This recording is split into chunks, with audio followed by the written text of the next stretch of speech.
প্রিয় ভাই বোনেরা, প্রিয় মা বোনেরা, আসসালামু আলাইকুম। ভাই বোনেরা, আজ প্রথমেই আমি রাব্বুল আলামিনের দরবারে হাজারো লক্ষ কোটি শুকরিয়া জানাতে চাই। রাব্বুল আলামিনের অশেষ রহমতে আজ আমি আমার প্রিয় মাতৃভূমিতে ফিরে আসতে পেরেছি আপনাদের দোয়ায়। আপনাদের মাঝে প্রিয় ভাই বোনেরা,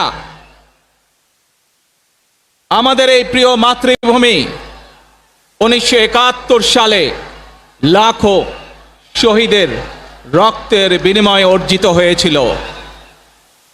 ঠিক একইভাবে 75-এ আবার 7ই নভেম্বর আধিপত্যবাদীদের হাত থেকে রক্ষার জন্য সেদিন সিপাহী জনতার বিপ্লবের মাধ্যমে আধিপত্যবাদের হাত